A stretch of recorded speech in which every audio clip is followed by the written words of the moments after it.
পরিবারের একজন থাকেন যিনি সমস্ত কিছুকে কন্ট্রোল করেন। কিন্তু রাষ্ট্রীয় স্বয়ংসেবক সংঘের প্রেরণা নিয়ে, ওই আদর্শ নিয়ে, উদ্দেশ্য নিয়ে পরবর্তী সময়ে যতগুলো সংগঠন তৈরি হয়েছে, প্রত্যেকটা সংগঠন নিজ নিজ ক্ষেত্রে স্বতন্ত্র।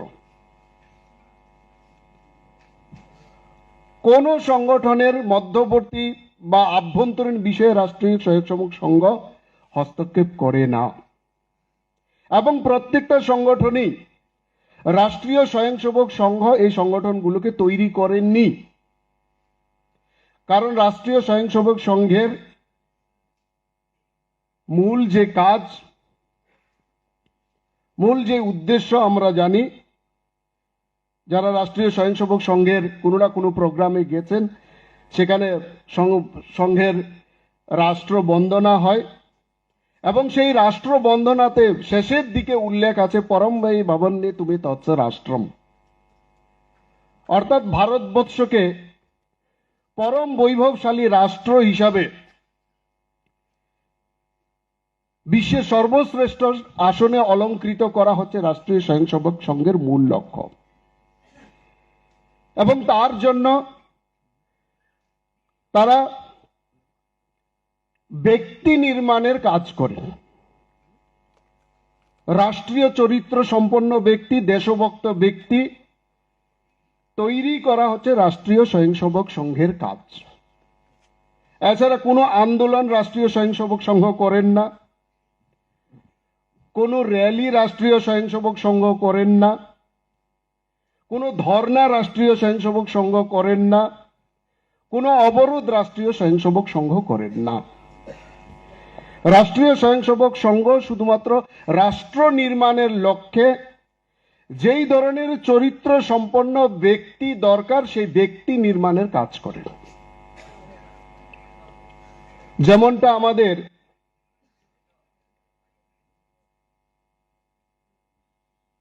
অতুল প্রসাদ সেন তার কবিতার মাধ্যমে, তার গীতের মাধ্যমে বলেছেন, বলো বলো বলো সবে শতবিনা বেনু রবে, ভারত আবার জগৎ সবাই শ্রেষ্ঠ আসন লবে। কিংবা স্বামী বিবেকানন্দ বলেছেন, সম্পূর্ণ ভারতবর্ষ পায়ে হেঁটে ভ্রমণ করার পর বর্তমানে যেখানে স্বামী বিবেকানন্দর শিলা স্মারক যেখানে অবস্থিত, সেই শিলাখণ্ডের উপরে 3 দিন 3 রাত্র ধ্যান করার পর, ভারত মায়ের সাক্ষাৎ দর্শনের পর স্বামী বিবেকানন্দ বলেছিলেন, আমি দিব্য চক্ষে দেখেতেছি যে ভারত মা আবার পূর্বাপেক্ষায় অধিক সমুজ্জ্বল রূপে আবির্ভূত হচ্ছেন। অর্থাৎ পূর্বাপেক্ষা। এবং অতুল প্রসাদ সেন বলেছেন ভারত আবার, এই যে আবার বলেছেন, আর স্বামী বিবেকানন্দ এই যে পূর্বাপেক্ষা বলেছেন, অর্থাৎ এক সময় ছিল, কোনো কারণ হোক, মাঝখানে কোনো একটা কারণ ঘটেছে যে আমরা পিছুতে পিছুতে পিছুতে পিছুতে আমাদের দেওয়ালে আমাদের পিঠ ঠেকে গেছে। সেই দেশকে আবার পূর্বাপেক্ষায় অধিক সমুজ্জ্বল রূপে বিশ্বের সর্বশ্রেষ্ঠ আসনে অলঙ্কৃত করার উদ্দেশ্য নিয়ে রাষ্ট্রীয় স্বয়ংসেবক সংঘ প্রতিষ্ঠিত হয়।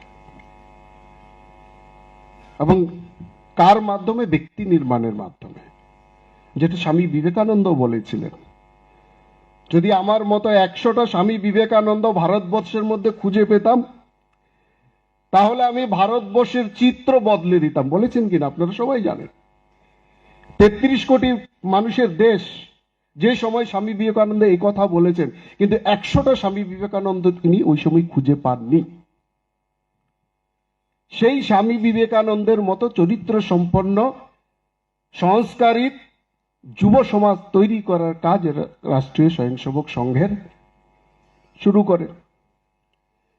কিন্তু রাষ্ট্রীয় স্বয়ংসেবক শুরুতেই শুধু এই কাজই করবেন, কোন ধরনের ফ্ল্যাগ নিয়ে, ব্যানার নিয়ে, পোস্টার নিয়ে কোনো আন্দোলন, অন্য কোনো কাজ রাষ্ট্রীয় স্বয়ংসেবক সংঘে করবেন না। এটা ছিল রাষ্ট্রীয় স্বয়ংসেবক সংঘের প্রথম প্রিন্সিপাল। কিন্তু পরবর্তী সময়ে অনেক সংগঠন তৈরি হয়েছে, আমরা জানি। রাষ্ট্রীয় সেবিকা সমিতি প্রথম তৈরি হলো, তারপর অখিল ভারতীয় বিদ্যার্থী পরিষদ তৈরি হলো, তারপর ভারতীয় মজদুর সংঘ তৈরি হলো, বিদ্যাভারতী তৈরি হলো, ইত্যাদি অনেক সংগঠন, বনবাসী কল্যাণ আশ্রম তৈরি হলো, বিশ্ব হিন্দু পরিষদ তৈরি হলো। মূল 36টা সংগঠন এবং তারও শাখা প্রশাখা মিলে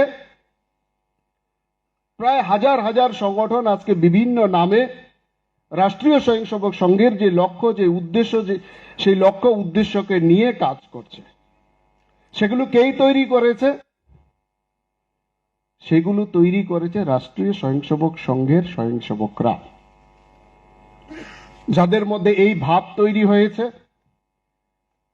যে এই উদ্দেশ্য এবং এই আদর্শকে আমি শ্রমিক সেক্টরে আছি, শ্রম কিংবা শ্রমিক সেক্টরের ক্ষেত্র আমার এই কাজ শুরু করা উচিত, তো সেখানে শুরু হয়েছে। যেখানে শিক্ষা ক্ষেত্রের সাথে যারা যুক্ত ছিলেন, রাষ্ট্রীয় স্বয়ংসেবক সংঘের স্বয়ংসেবক শিক্ষা ক্ষেত্রের সাথে যারা যুক্ত ছিলেন, তাদের মনে হয়েছে শিক্ষা ক্ষেত্রের সাথে এই ক্ষেত্রে এই কাজ করা উচিত, তারা সেই কাজ শুরু করেছেন।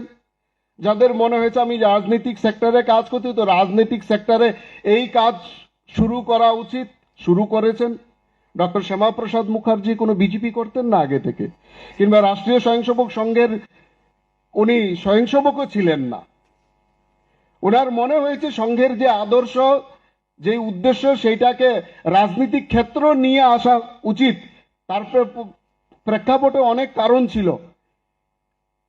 উনি রাষ্ট্রীয় স্বয়ংসেবক সংঘের কাছে সাহায্য চেয়েছেন যে আপনাদের এই কাজ, রাষ্ট্রীয় আগ্রহ করেছিলেন রাষ্ট্রীয় স্বয়ংসেবক সংঘকেও রাজনীতিতে আসা উচিত, এই আদর্শ এবং এই উদ্দেশ্য রাজনীতিতেও নিয়ে আসা উচিত। তৎকালীন সময়ে সঙ্গে নেতৃত্ব বলে দিয়েছেন, না, রাষ্ট্রীয় স্বয়ংসেবক সংঘ কখনো রাজনীতি করবে না কিংবা দলীয় রাজনীতির সাথে কখনো যুক্ত থাকবে না।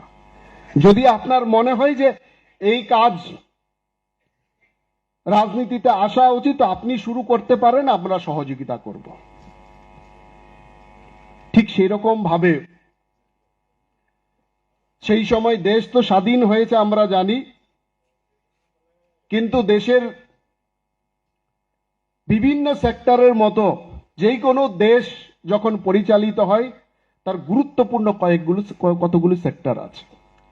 যেরকম এডুকেশন সেক্টর আছে, সেরকম কৃষি সেক্টর আছে, সেরকম শিল্প যেই সেক্টর সেই সেক্টর আছে, এবং সেই সেক্টর কৃষি হোক আর শিল্প হোক, সেই ক্ষেত্রে যেই কোনো দেশকে গতিময় করার জন্য, গতিময় রাখার জন্য, দেশের অর্থনীতি সচল রাখার ক্ষেত্রে সবচেয়ে ভূমিকা যাদের থাকে সেটা হচ্ছে শ্রম এবং শ্রমিক ক্ষেত্র।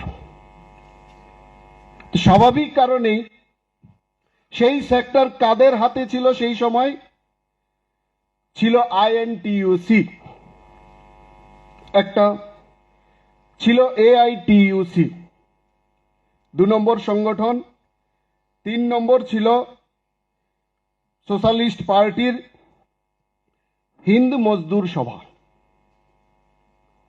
এই সংগঠনগুলোর দবদবা সারা ভারতবর্ষের মধ্যে ছিল। তাদের স্লোগান ছিল শ্রমিক স্বার্থে তারা কাজ করবেন। কিন্তু যেহেতু তারা একটা রাজনৈতিক দলের অঙ্গীভূত ছিল, যখনই সেই রাজনৈতিক দল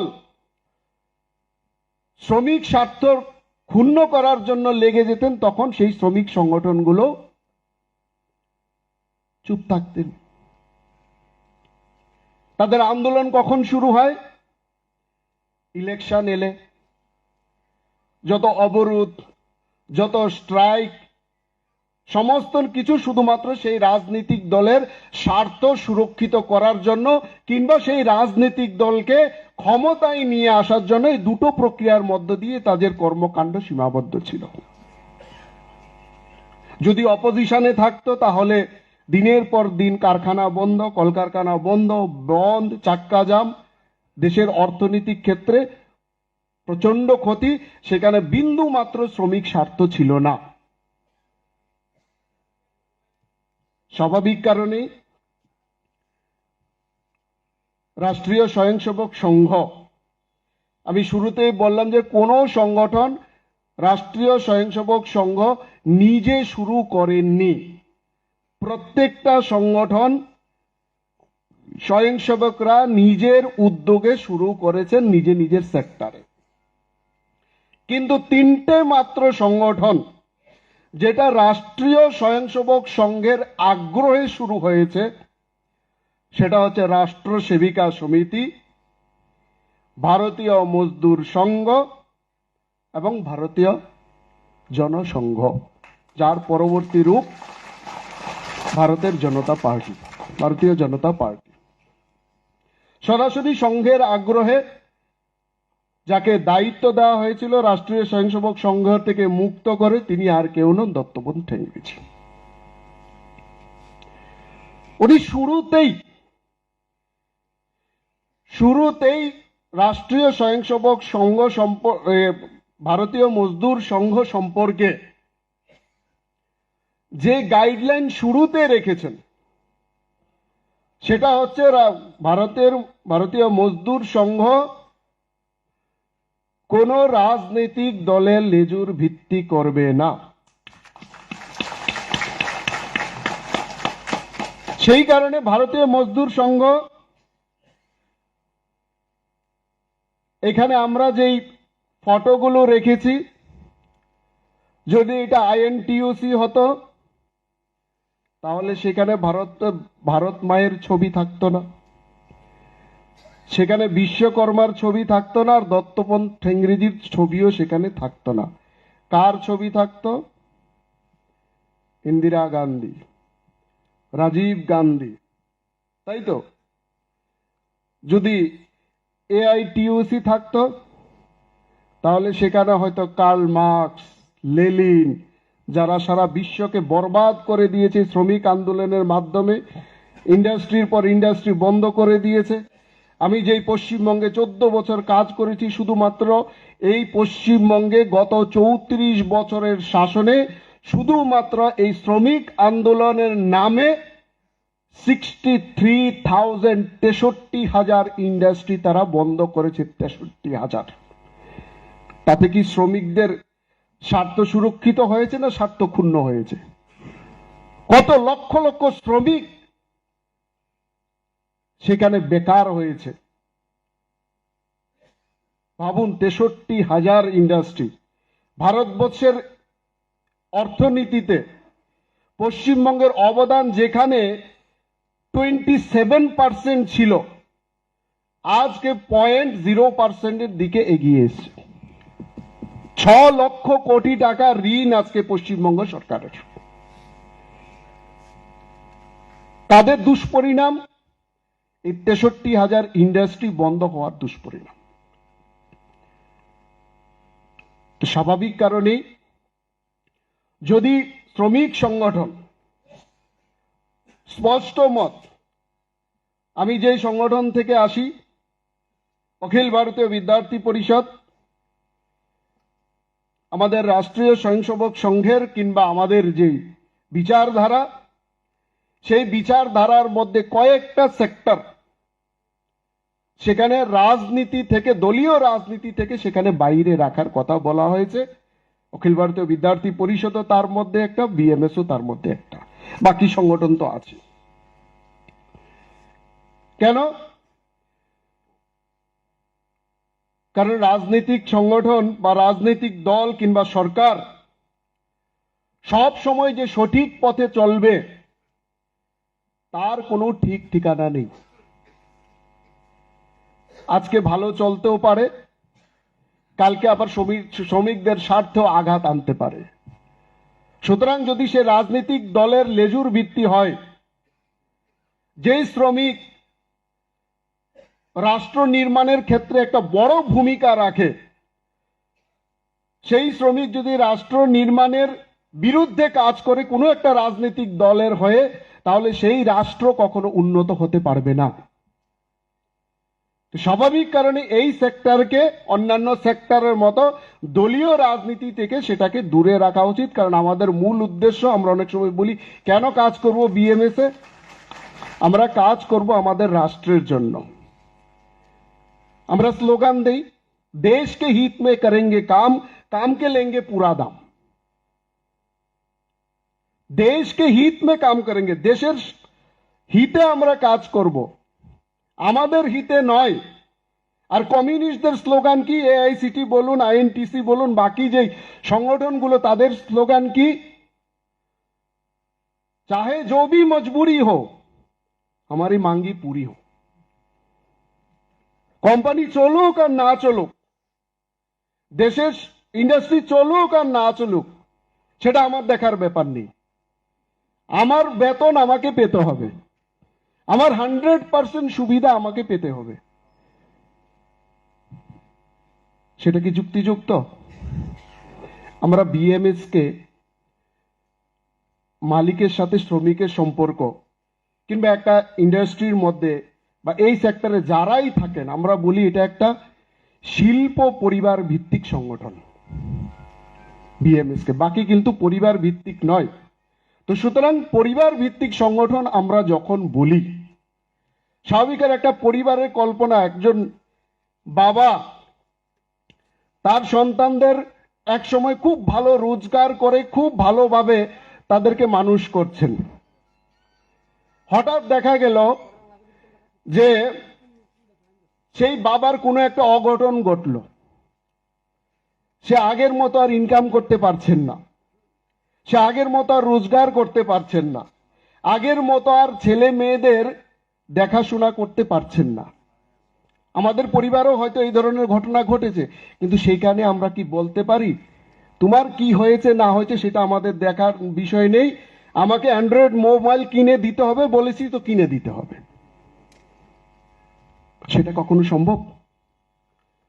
সেটা কখনো সম্ভব নয়। সেটা পারিবারিক ভাবনার বাইরে। পারিবারিক ভাবনা মানে কি? যখন বাবার ভালো ইনকাম ছিল তখন যেরকম আমরা বাবার পাশে ছিলাম, এখন কোনো কারণে বাবা অসুস্থ হয়ে পড়েছেন, কিন্তু তার আর্থিক আগের মতো ইনকাম নেই, এখন বাবাকে সহযোগিতা করা, সেটা হচ্ছে পারিবারিক ভাবনা। আর এই ভাবনা নিয়ে পৃথিবীর একমাত্র সংগঠন ভারতীয় মজদুর সংঘ যে ভাবনা নিয়ে কাজ করছে।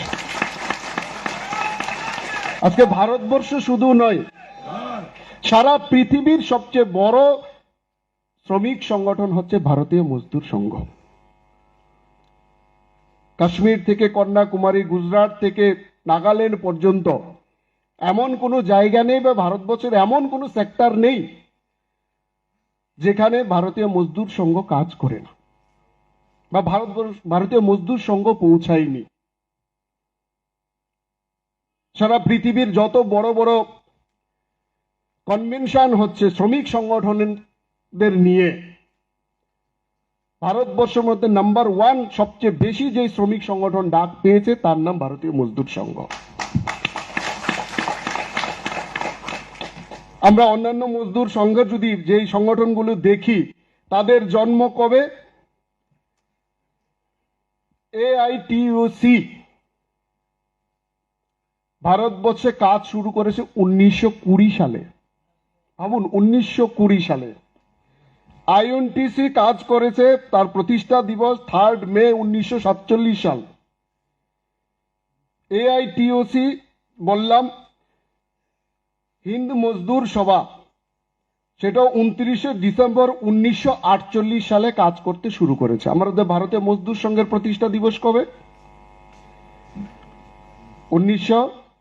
1950 সালের 23 জুলাই।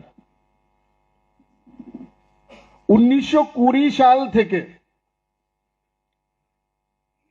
2022 অব্দি আজকে এআইটিসিউস কোথায় আছে আর ভারতীয় মজদুর সংঘ কোথায় আছে? আমরা অনেক সময় মনে করি যে আগে আমরা যেই অনেকে এসছি বিভিন্ন শ্রমিক সংগঠন থেকে, আমরা মনে করি অনেক সময় মনে হয় না জানি বিএমএস কিরকম যেন খাপছাড়া, যেখানে ছিলাম সেখানে বোধহয় ভালো ছিল। যেখানে ছিলেন সেটা যদি ভালো থাকতো, তারা 1920 সাল থেকে 2022 সালে আজকের অবস্থান কোথায়, আর আমরা 1955 সালে শুরু হয়ে সারা পৃথিবী আমরা দখল করে নিয়েছি, আমাদের অবস্থান কোথায়? সুতরাং তারা এই কারণে তাদের আজকে অস্তিত্ব বিপন্ন, শুধুমাত্র তারা প্রত্যেকটাই কোনো না কোনো পলিটিক্যাল পার্টির লেজুর। সেই পলিটিক্যাল পার্টি নির্ধারণ করে তাদের পদাধিকারী কে হবেন, কি বিষয়ে তাদের আন্দোলন হবে, কি তাদের স্লোগান হবে, কি তাদের আগামী কার্যক্রম হবে। সেখানে শ্রমিক স্বার্থ নেই, শুধুমাত্র পলিটিক্যাল স্বার্থ সেখানের মধ্যে আছে। ভারতীয় মজদুর সংঘ, অনেকে আমরা মনে করি যে ভারতীয় মজদুর সংঘ, আমরা অনেকে এটা ভেবেও আসি যে ভারতীয় মজদুর সংঘ জয়েন করলে বোধহয় ভারতীয় জনতা পার্টি থেকে একটু বাড়তি সুবিধা আমরা পাবো। এখানে বাড়তি সুবিধা পাওয়ার কোনো চান্স নেই। কিংবা ভারতীয় জনতা পার্টি কখনো আপনাদের আভ্যন্তরীণ বিষয়ে হস্তক্ষেপ করবে না, কখনো করেনি। আপনাদের পদাধিকারী কে হবে, আপনাদের কোন নীতিতে আপনার কাজ করবেন, কোন বিষয় নিয়ে আন্দোলন করবেন, কোন বিষয় নিয়ে আন্দোলন করবেন না, সেটা ভারতীয় জনতা পার্টি কখনো ঠিক করে দেয় না, সেটা আপনারাও দেখেছেন। আর যেখান থেকে দু একজন এসছেন কিংবা অন্য সংগঠন যারা দেখেছেন, তারা দেখেছেন সেখানে কারা ঠিক করে দেয় আর কারা এসে মঞ্চে বসে।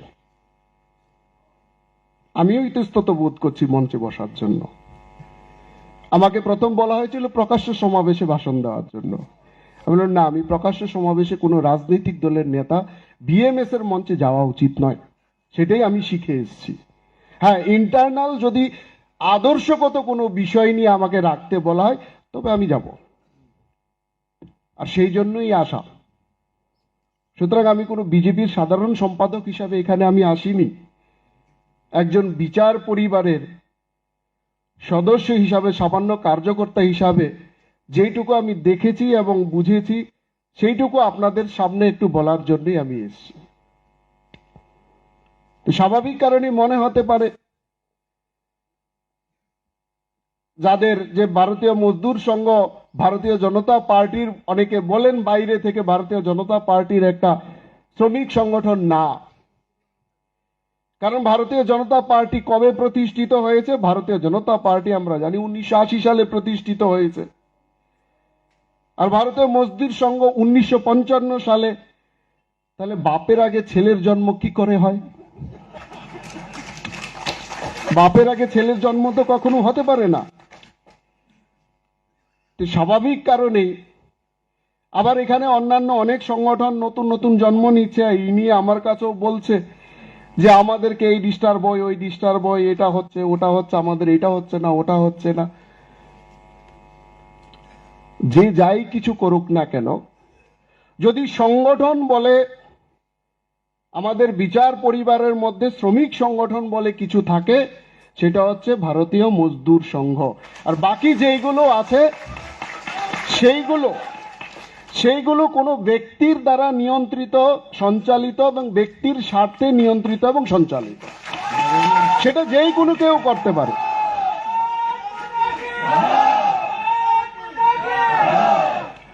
সেটা যেই কোনো কেউ করতে পারে। ট্রেড ইউনিয়নের নিয়ম আছে, আমি নিজেও একটা ট্রেড ইউনিয়ন খুলতে পারি, কিন্তু সেটা কিভাবে পরিচালিত করব, সঞ্চালিত করব, সেটা আমার ব্যক্তিগত ব্যাপার। সেই রুলস অনুসারে যেই কোনো কেউ, এখানে যারা বসে আছেন, যে কোনো কেউ যে কোনো ট্রেড ইউনিয়ন খুলতে পারেন পার্সোনাল, কোনো বাধা নেই তাতে। আর বিএমএস শুধুমাত্র একটা ট্রেড ইউনিয়ন নয়, বিএমএস হলো সমস্ত ট্রেড ইউনিয়নের একটা বটবৃক্ষ, যার ছায়ার তলে সমস্ত ট্রেড ইউনিয়ন আসতে পারে। স্বাভাবিক কারণে শুধুমাত্র বিএমএস কে একটা ব্যক্তি দ্বারা সঞ্চালিত বা একটা ব্যক্তির কর্তৃক নিয়ন্ত্রিত সেটা ভাবলে হবে না। বিএমএস কোনো ব্যক্তি স্বার্থ নিয়ে কাজ করে না। বিএমএস রাষ্ট্রীয় স্বার্থে, রাষ্ট্র নির্মাণের লক্ষ্যে শ্রমিকদের মধ্যে রাষ্ট্রীয় চেতনা জাগ্রত করার জন্য, সেই রাষ্ট্রীয় চেতনা সম্পন্ন শ্রমিক তৈরি করার জন্য বিএমএস কাজ করে। সুতরাং এই লাইনে কাজ করা অত্যন্ত কঠিন। বাকি যে সংগঠনগুলো আছে রাজনীতি দ্বারা পরিচালিত, সেখানে কাজ করা সহজ। আসলে জিন্দাবাদ, না আসলে মুর্দাবাদ। কিন্তু রাজনৈতিক ক্ষমতা আসুক কিংবা না আসুক, একটা আদর্শের পথে নিরন্তর চলা সেটা খুব কঠিন কাজ। সেই কারণে অনেক সময় বিএমএস করতে গিয়ে আমাদেরকে অনেক সমস্যার সম্মুখীন হতে হয়, অনেক সময় অনেক কঠিন পরিস্থিতির মধ্যে দিয়েও আমাদেরকে অতিক্রান্ত করতে হয়। আর বাকি অন্যান্য যে ব্যক্তিগত যারা হস্তগত কিছু সংগঠন চালান তাদের দ্বারা আমাদেরকে অত্যাচারিত হতে হয়, কিন্তু মনে রাখবেন তারা ক্ষণস্থায়ী, বিএমএস দীর্ঘস্থায়ী। কষ্ট হবে কিন্তু অন্তিম জয় বিএমএস এর আসবে। কারণ আমাদের ভারতীয় জনতা পার্টিরও কিংবা আমাদের সংঘ পরিবারের যেই ধরনের আমাদের সিদ্ধান্তে বিলং করি, ভারতীয় জনতা পার্টিও বিশ্বাস করে যে শ্রমিক সেক্টর কোনো রাজনৈতিক দলের হস্তগত হওয়া উচিত নয়, এটাও আমাদের প্রিন্সিপাল। এডুকেশন সেক্টর কোনো রাজনৈতিক দলের হস্তক্ষেপ হওয়া উচিত নয়।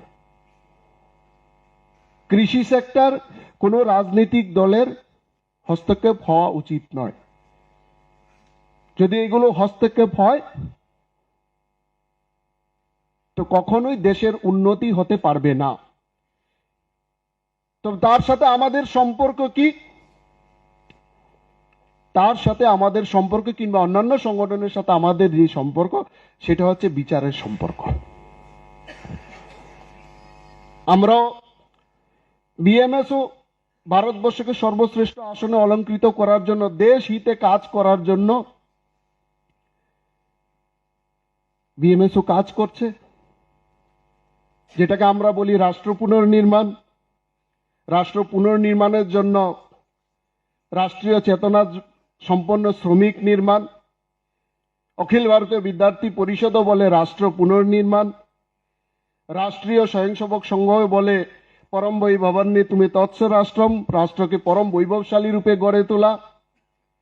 ভারতীয় জনতা পার্টিও বলে এক ভারত শ্রেষ্ঠ ভারত গঠন করা। আমরা কোনো ব্যক্তির জিন্দাবাদ মুর্দাবাদ বিএমএস বলি না। বলি কি কখনো? কোনো ব্যক্তির জিন্দাবাদ মুর্দাবাদ বলি না। আমরা কি বলি? বন্দে মাতরম, ভারত মাতা কি জয়। রাষ্ট্রীয় স্বয়ংসেবক সংঘ বলে বন্দে মাতরম, ভারত মাতা কি জয়। অখিল ভারতীয় বিদ্যার্থী পরিষদ বলে বন্দে মাতরম, ভারত মাতা কি জয়। ইনকলাব জিন্দাবাদ আমরা বলি না। আমরা কি বলি? লাল গুলামি ছোড়কে বলো বন্দে মাতরম। সুতরাং আমাদের পথ আলাদা আলাদা, কিন্তু আমাদের দিশা এক। সেই সূত্রে আমরা সবাই আবদ্ধ,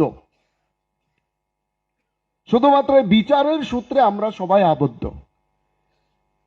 স্বাভাবিক কারণে যেহেতু আমরা একই বিচারে কাজ করি, স্বাভাবিক কারণে কখনো কখনো আমাদের মনে প্রশ্ন আসে, এইটা কেন হয় না, ওটা কেন হয় না।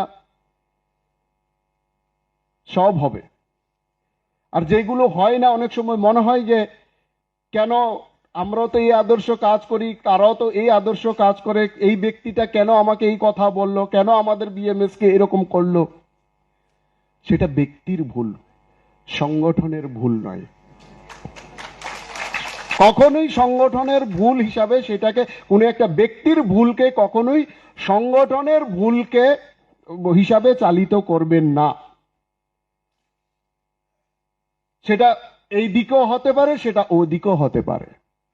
কারণ আমরা সবাই এখানে শিখছি, আমরা সবাই এখন শিখার প্রক্রিয়ার মধ্যে আছি। আমরাও যে এখানে যারা বিএমএস করি, পুরো বিএমএস কে আমরাও জেনে গেছি বা শিখে গেছি এমন কিন্তু নয়। আবার রাজনৈতিক দলে যারা আছেন আমাদের বিচার সম্পন্ন, ইনক্লুডিং আমিও যে পুরো বিষয় জেনে গেছি, আদর্শ, উদ্দেশ্য, লক্ষ্য সমস্ত কিছু জেনে গেছি তা কিন্তু নয়। এই সংগঠনগুলোর এমন গূঢ় রহস্য থাকে যে সারা জীবন করলেও যেন শিখার প্রক্রিয়া সেখানে শেষ হয় না।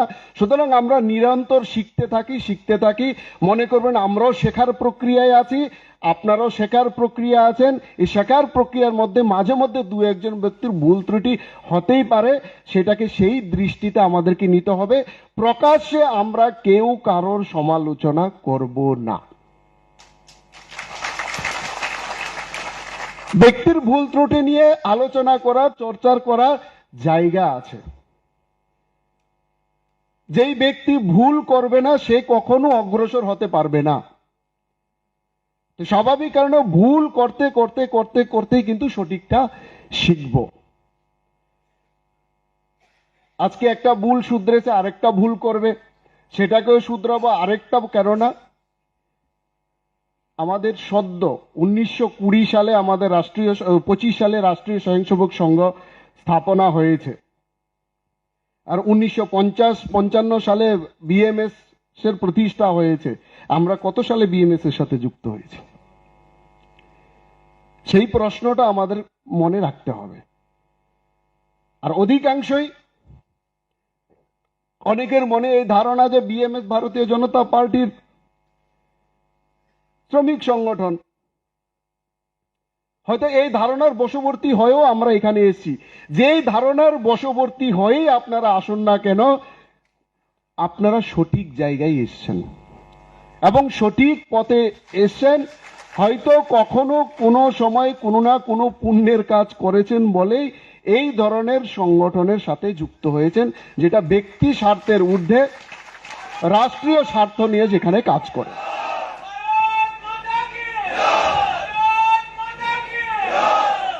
তো স্বাভাবিক কারণে ফুল ফুটুক না ফুটুক, আজ বসন্ত। কোন সরকার এলো, কোন সরকার গেল, সেটা বিএমএস এর বিচার বিশ্লেষণের বিষয় নয়। খুব সুন্দর একটা দত্তবন্ধু ঠেঙ্গরি বিএমএস সম্পর্কে ব্যাখ্যা করেছেন। উনি বলেছেন যে ভারতবর্ষের মধ্যে কোন ব্যক্তি কোন জুতো পরবেন সেটা কোনো আইনে লেখা আছে, কোনো আইনে লেখা নেই।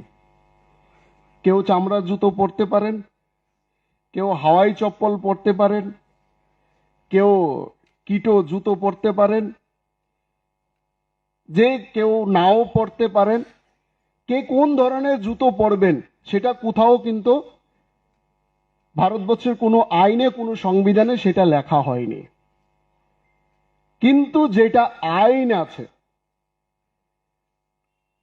সেটা হচ্ছে মন্দিরে প্রবেশ করার সময় দাদা জুতোটা খুলে মন্দিরে প্রবেশ করুন, সেটা বলার অধিকার সবার আছে।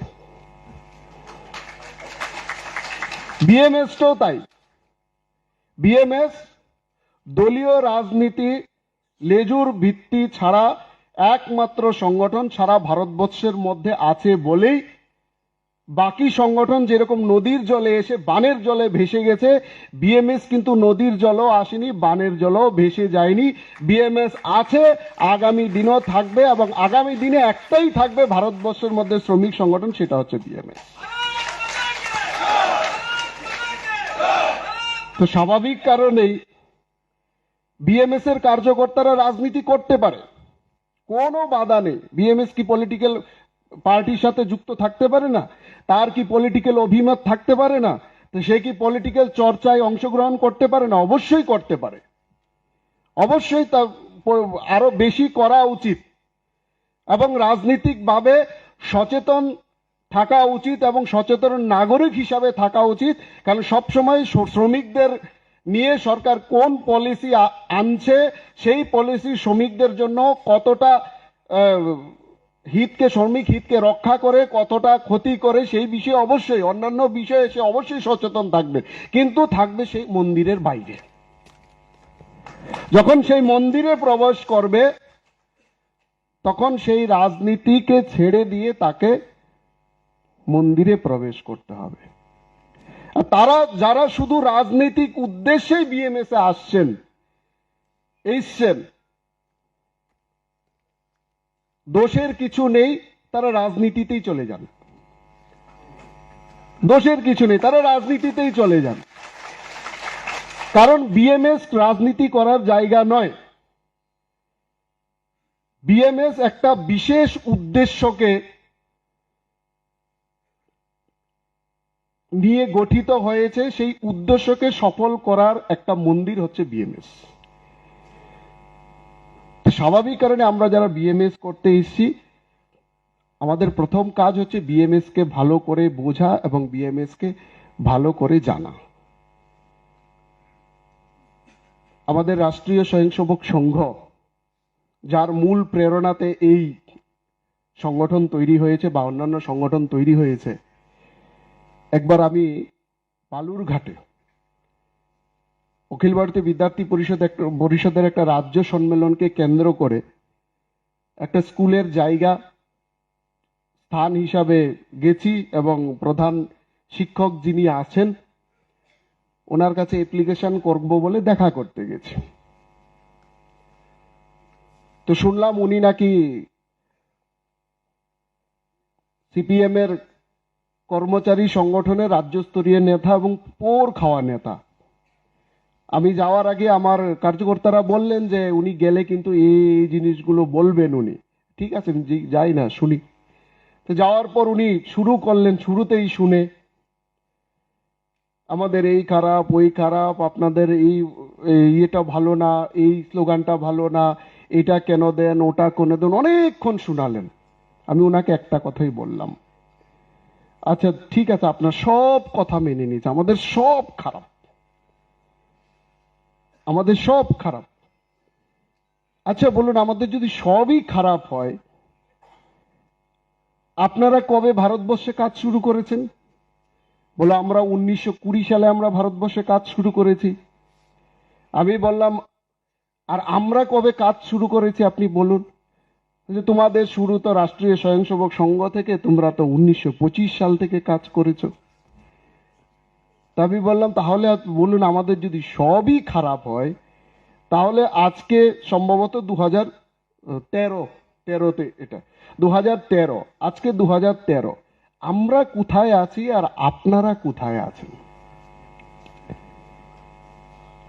ভারতবর্ষের মানুষ কি সব বোকা? আর শুধুমাত্র যারা কমিউনিস্ট করে তারাই চালাক না, শিক্ষিত? তখন উনি চুপ করে গেলেন, সঙ্গে সঙ্গে সাইন করে পারমিশনটা দিয়ে গেলেন। আমি এটার মধ্য দিয়ে এইটাই বলতে চাই যে আমাদের যে চিন্তাধারার উপর এই সংগঠনগুলো গঠিত হয়েছে, স্থাপিত হয়েছে, সেটাই স্থায়ী, আর বাকিগুলো অস্থায়ী। একটাও আগামী দিনে থাকবে না, থাকবে শুধুমাত্র আমরা যেই সংগঠনে আছি, আমরা সেই সংগঠনই আগামী দিনে থাকবে। আর থাকবে বলেই সারা ভারতবর্ষে আমাদের বিচারধারার নিয়ে যে রাজনৈতিক দল গঠিত হয়েছে, আজকে এত বড় পৃথিবীর সবচেয়ে বড় রাজনৈতিক দলে পরিণত হয়েছে। কোথাও না কোথাও আমরা এটা মনে করি না যে আমাদের যে উদ্দেশ্য, আমাদের যে লক্ষ্য, সেটা শুধুমাত্র রাজনৈতিক ক্ষমতা অর্জনের মধ্য দিয়ে আমরা সেই লক্ষ্যে আমরা পৌঁছাতে পারি, এটা আমরা কখনোই মনে করি না। হ্যাঁ, রাজনৈতিক ক্ষমতা সেটা একটা সাধন মাত্র, সেটাকে অগ্রাহ্য করো যেরকম করা যায় না, আবার শুধুমাত্র সেইটার উপর ভিত্তি করো কিন্তু করা যায় না। কারণ রাজনৈতিক ক্ষমতা সবসময় সঠিক লাইনে চলবে তার কোনো ক্ষমতা নেই। রাজনৈতিক ক্ষমতাকে, একটা রাজনৈতিক ক্ষমতা হলো একটা হাতি। হাতি সবসময় ভদ্রভাবে চলবে সেটা কেউ বিশ্বাস করে না, কারণ হাতি কখনো কখনো ভদ্র হাতিও খেপে যায়। শুধু বন্য হাতি খেপে তা তো নয়, যেগুলো গৃহপালিত হাতি সেগুলো তো খেপে যায় না। খেপে গেলে যার বাড়ির হাতি তার বাড়িরও অনেক কিছু নষ্ট করে দেয়, তাই না? তো সুতরাং তাকে ঠিক করার জন্য কি দরকার? তাকে ঠিক করার জন্য সে যাতে সঠিক পথে বসে চলে, তাকে ঠিক রাখার জন্য পিছে একজন, কি বলে এটা, অঙ্কুশ, হ্যাঁ না, সেটা নিয়ে বসে থাকেন। যখনই উল্টো পাল্টা হাতি চলে মারেন খোঁচা। আমরা সেই খোঁচা দেওয়ার জন্য এই সংগঠনগুলো, যতগুলো সংগঠন আছে। তো সুতরাং আমরা যত বেশি শক্তিশালী হব, তত সঠিক পথে আমাদের দেশের সরকার চলবে এবং তত বেশি আমাদের দেশ উন্নতি লাভ করবে। তো স্বাভাবিক কারণেই আমরা যারা বিএমএস করছি, একটা বড় সেক্টরের সাথে আমরা যুক্ত। সবচেয়ে বড় সেক্টর রাষ্ট্রীয় স্বয়ংসেবক সংঘের যতগুলো সংগঠন আছে, আমি মনে করি সবচেয়ে বড় সেক্টর হচ্ছে বিএমএস। তো সুতরাং এই সেক্টরকে আমাদের আরো বেশি সুসংগঠিত হতে হবে। হতাশ হলে আমাদেরকে চলবে না, নার্ভাস হলে আমাদেরকে চলবে না। স্থায়ী সংগঠনের দুঃখ কষ্ট বেশি। স্থায়ী সংগঠন মানে স্থায়ী সংগঠন, আর বাকিগুলি আজকে আছে কালকে নাও থাকতে পারে। উনি যেখানে যাবেন তার পেছনে পেছনে ভেড়ার পালও যাবেন, কিন্তু আমরা এখানেই থাকবো। তো সেই ধরনের দৃঢ় সংকল্প নিয়ে আমাদেরকে, আমরা কিছু সুবিধা পাই আর না পাই, রাষ্ট্রের সুবিধার স্বার্থে আমাদের প্রত্যেককে কাজ করতে হবে। এই অঙ্গীকার নিয়ে, এই সংকল্প নিয়ে যদি আমরা বিএমএস করি, তাহলে আমাদের বিএমএস করাটা সার্থক হবে। বন্দে মাতরম, ভারত মাতা কি জয়।